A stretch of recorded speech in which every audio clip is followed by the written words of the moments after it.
Everybody's probably telling you that you should be taking breakfast every morning, and I agree. Have a big, healthy, earthy breakfast every morning, but also change the perspective of where you're sitting every morning.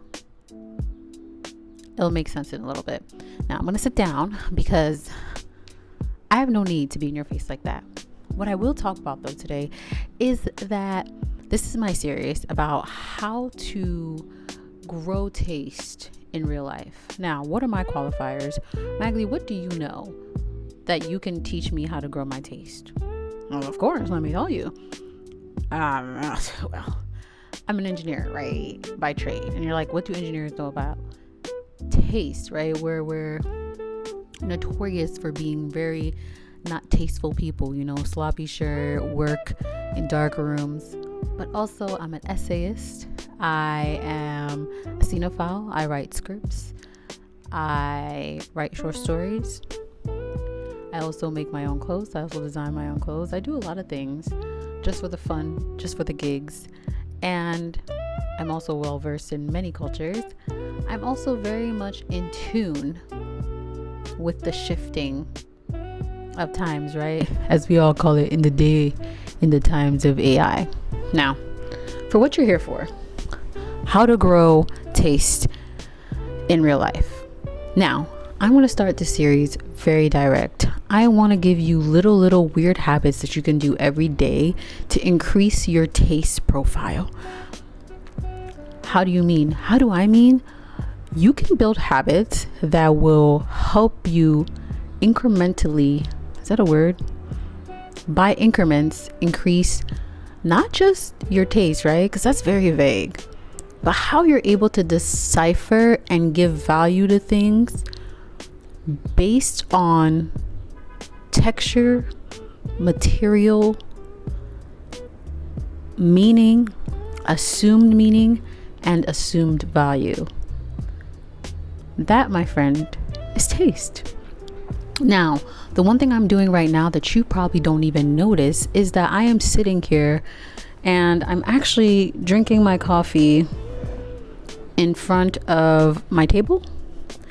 And this is my perspective, and I'm going to try to capture a lot of things in this perspective today as I walk throughout the streets. I go different places, and it's a Friday, so baby, I'm gonna be in the streets. And why this is important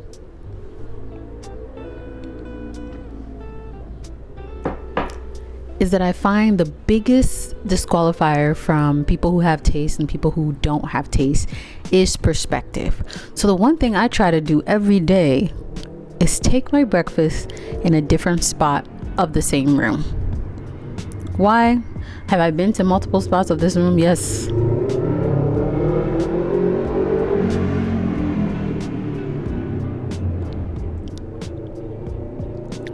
But what's important is that I'm able to see how different objects in this singular room look to me from various perspectives.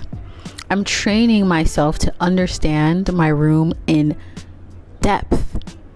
Now, this might seem very limiting and like, girl, you're just moving around your room. Yes, and it's important to move around a similar space, because I think the mistake everybody wants to do when thinking of taste is like, how much more information can I get to be able to spit out fancy schmancy words to you and tell you how to sound like you work at Vogue or how to sound like you're an interior designer.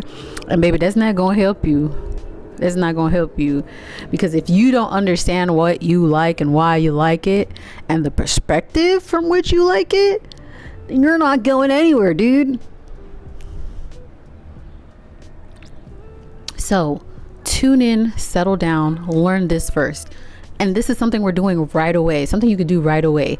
Change perspectives of where you do your first act of the morning. Now, I'm saying first act of the morning because not everybody's eating breakfast in the morning, right? Some people are doing other things. But if your first act of the morning is eating breakfast, try to sit in different places, different angles of your chair. Try to look at different parts of your room. Try to notice things that you have not noticed before. This is important because so often we think that we can't learn more about an object because we're so familiar with it. This little activity will actually teach you to learn more of what you are already so familiar with. Now, this is the first video, and I want you to tune in because there will be so much more. And we'll talk about not just perspective, but we'll also do little activities in really discovering the things that you like, not what the internet or people with money tell you should like, right? Because, you know, they feel like they've been through all the phases and they know what life is really about. Okay. Now, a little piece of homework I have for you is, as you go out today, I want you to think about something that would force you to wake up every morning, a small activity. Now, here's the catch. It cannot involve the internet. It can't involve scrolling. It can't involve your phone. It can't involve an iPad. It has to be an activity that you really, really enjoy that will force you to wake up. This is really important because it'll be part of the next skill that we could utilize in our building taste in real life. And I'm going to show you how I'm kind of exploring this perspective today as I walk around New York, and how trying to see things from a different perspective truly just captures what we're missing. And now I'm already short, so my perspective is very different from a lot of people, but I think you will be amazed. Now, tune in next week for more videos on how to increase your taste. And if you're really excited about these videos, like and subscribe for more to encourage me, to hype me up so I can make more of these videos. Because maybe I could teach you a thing or two.